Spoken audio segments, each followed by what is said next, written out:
ZEE5 ಇರುವಾಗ ನೀವು ನಿಮ್ಮ ನೆಚ್ಚಿನ ಶೋಗಳನ್ನ ಎಂದಿಗೂ ಮಿಸ್ ಮಾಡಿಕೊಳ್ಳುವುದಿಲ್ಲ. ಅದು ಸಂಪೂರ್ಣ ಉಚಿತವಾಗಿ. ಸರ್, ನೀವು ಕಾಲ್ ರಿಸೀವ್ ಮಾಡಿಲ್ಲ ಅಂತ ಅವ್ರು ನನಗೆ ಕಾಲ್ ಮಾಡಿದ್ರು. ಯಾರು? ಜೀವ ಅವರು. ನನಗೂ ಏನು ಹೇಳಬೇಕಂತ ಗೊತ್ತಾಗದೆ ಕಾಲ್ ರಿಸೀವ್ ಮಾಡಲಿಲ್ಲ ಸರ್. ಮೇ ಬಿ ಕೋಪ ಮಾಡ್ಕೊಂಡಿರ್ತಾರೆ ಅನ್ಸುತ್ತೆ. ಇಲ್ಲಿಗೆ ಬಂದರೂ ಬರ್ಬೋದು. ಬಂದರೆ ಏನು ಮಾಡೋದು ಸರ್? ಬರಲಿ ಯಾರ್ಯಾರಿಗೆ ಯಾವ ರೀತಿ ಪುಂಗಿಗಳನ್ನ ಊದ್ಬಿಟ್ಟು ಸುಮ್ಮನೆ ಮಾಡಬೇಕು ಅಂತ ನನಗೆ ಚೆನ್ನಾಗಿ ಗೊತ್ತು. ಸರ್, ಅವರೇ ಬಂದರು ಅನ್ಸುತ್ತೆ. ಬಾಚಿವ ಕೂತ್ಕೊಳ್ಳೋದಾಗಿರ್ಲಿ, ಮೊದಲು ನನ್ನ ಪ್ರಶ್ನೆಗೆ ಉತ್ತರ ಕೊಡಿ ಸರ್. ಯಾಕೆ ಸರ್ ಈಗ ಮಾಡಿದ್ರಿ? ನಾನು ನಿಮ್ಮ ಮೇಲೆ ನಂಬಿಕೆ ಇಟ್ಟು ಆ ಶೇರ್ ಪೇಪರ್ಸ್ನ ಕೊಟ್ಟೆ. ನೀವು ನೋಡಿದ್ರೆ ಅದನ್ನು ಮಿಸ್ಯೂಸ್ ಮಾಡ್ಕೊಂಡಿದ್ದೀರಲ್ಲ. ನೀವು ಮಿಸ್ಯೂಸ್ ಮಾಡ್ಕೊಂಡಿರೋದು ಆ ಶೇರ್ ಪೇಪರ್ಸ್ನಲ್ಲ ಸರ್, ನನ್ನ ನಂಬಿಕೆನಾ. ನೀವು ಈ ಥರ ಮಾಡ್ತೀರಂತ ನನ್ನ ಕನ್ಸು ಮನಸ್ಸಲ್ಲೂ ಎಣಿಸಿರ್ಲಿಲ್ಲ ಸರ್. ನನಗೆ ಎಷ್ಟು ಹರ್ಟ್ ಆಗಿದೆ ಗೊತ್ತಾ? ನಾನು ಇದನ್ನು ನಿಮ್ಮಿಂದ ಎಕ್ಸ್ಪೆಕ್ಟ್ ಮಾಡಿರಲಿಲ್ಲ. ಯಾಕೆ ಇಷ್ಟೊಂದು ವಟ ಅಂತ ಮಾತಾಡ್ತಿದ್ಯಾ? ನಾನು ಹೇಳೋದನ್ನು ಸ್ವಲ್ಪ ಕೇಳಿಸ್ಕೊ. ನೋಡು, ಮನೆಗೆ ಬಂದವನ್ನ ನಿಲ್ಲಿಸ್ಕೊಂಡು ಮಾತಾಡೋದು ನಮ್ಮ ಸಂಪ್ರದಾಯ ಅಲ್ಲ. ಕೂತ್ಕೊ. ನೀ ಕೂತ್ಕೊಳ್ತೀಯಾ ಇಲ್ಲ ನಾನು ನಿಂತ್ಕೊಳ್ಳ? ನೀವು ಎದುರುಬಿಡಿ ಸರ್, ನಾನೇ ಕೂತ್ಕೊಳ್ತೀನಿ. ಗುಡ್. ನನ್ನ ಮಾತಿಗೆ ಇಷ್ಟು ಬೆಲೆ ಕೊಟ್ಟಿಯಲ್ಲ.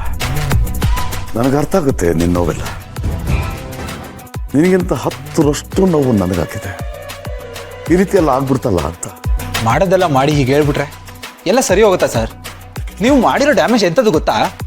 ನಂಗೆ ಗೊತ್ತಪ್ಪ. ಏನು ಮಾಡಲಿ, ಈ ವಿಷಯದಲ್ಲಿ ನಾನು ನಿನ್ನಷ್ಟೇ ಹೆಲ್ಪ್ಲೆಸ್ ಆಗಿಬಿಟ್ಟಿದ್ದೆ. ನನಗೆ ಗೊತ್ತಿಲ್ಲದೆ ಇದೆಲ್ಲ ಆಗ್ಬಿಟ್ಟಿದೆ. ಓನಪ್ಪ, ನನ್ನ ಮಾತನ್ನು ನಂಬು. ನನಗೆ ಗೊತ್ತಿಲ್ಲದಲೇ ನನ್ನ ಪಾರ್ಟ್ನರ್ಸು ಈ ಥರ ಮಾಡಿಬಿಟ್ಟಿದ್ದಾರೆ. ಅವರು ಈ ಥರ ಎಲ್ಲ ಮಾಡ್ತಾರೆ ಅಂತ ನನಗೆ ಗೊತ್ತಿದ್ದರೆ ಸುಮ್ಮನೆ ಬಿಟ್ಬಿಡ್ತೀನಿ. ಅಲ್ಲ, ನಾನು ನಿನಗೆ ನಂಬಿಕೆ ದ್ರೋಹ ಮಾಡ್ತೀನ? ನನ್ನ ಮುಖ ನೋಡ್ಕೊಂಡು ಹೇಳು, ನಿನಗೆ ಹಾಗನ್ಸುತ್ತಾ? ನಾನು ನಿನಗೆ ಮೋಸ ಮಾಡ್ತೀನ?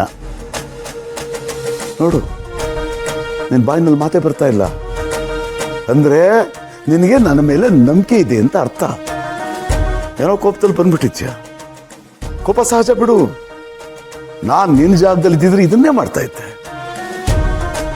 ಆದ್ರೆ ಒಂದು ಮಾತು ತಿಳ್ಕೊ, ಯಾವುದನ್ನು ಕರೆಕ್ಟಾಗಿ ತಿಳ್ಕೊಳ್ದಲ್ಲೇ ಜಡ್ಜ್ಮೆಂಟ್ ಬರಬಾರದು. ಅದಕ್ಕೆ ನನ್ನ ಮಾತನ್ನು ಸ್ವಲ್ಪ ಕೇಳಿಸ್ಕೊ. ನನ್ನ ಪಾರ್ಟ್ನರ್ಸು ನನಗೆ ಗೊತ್ತಿಲ್ಲದಲ್ಲೇ ಹೀಗೆಲ್ಲ ಮಾಡಿಬಿಟ್ಟಿದ್ದಾರೆ. ನಾನು ಅವ್ರಿಗೆ ವಾರ್ನ್ ಮಾಡಿದ್ದೀನಿ, ಇನ್ನೊಂದು ಸಾರಿ ಈ ಥರ ಮಾಡಬಾರ್ದು ಅಂತ.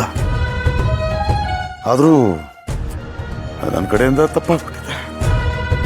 ದಯವಿಟ್ಟು ಅವ್ರ ಪರವಾಗಿ ನಾನು ಕ್ಷಮೆ ಕೇಳ್ತೀನಿ. ದಯವಿಟ್ಟು ನನ್ನ ಕ್ಷಮಿಸ್ಬಿಡಪ್ಪ. ಇಷ್ಟೇ ನನಗೆ ಹೇಳೋಕ್ಕಾಗೋದು. ಉಳಿದಿದ್ದು ಒಂದಿನ ಬಿಟ್ಟಿತ್ತು. ಓಕೆ ಸರ್, ಮತ್ತೆ ಇದು ರಿಪೀಟ್ ಆಗದಿರೋ ಥರ ನೋಡ್ಕೊಳ್ಳಿ. ನನಗೆ ನಿಮ್ಮ ಮೇಲೆ ತುಂಬಾ ರೆಸ್ಪೆಕ್ಟ್ ಇದೆ ಸರ್. ನಮ್ಮ ಸಂಬಂಧ ಹಾಳಾಗೋದು ನನಗೆ ಇಷ್ಟ ಇಲ್ಲ ಸರ್. ಸರಿಪಾ, ಥ್ಯಾಂಕ್ಸ್. ಹೋಗಮ್ಮ, ಆ ಫೈಲ್ಸ್ ಎಲ್ಲ ತಂದ್ಬಿಡು. ZEE5 ಆಪ್ ಡೌನ್ಲೋಡ್ ಮಾಡಿ ಎಲ್ಲಾ ಸಂಚಿಕೆಗಳನ್ನು ಸಂಪೂರ್ಣ ಉಚಿತವಾಗಿ ನೋಡಿ.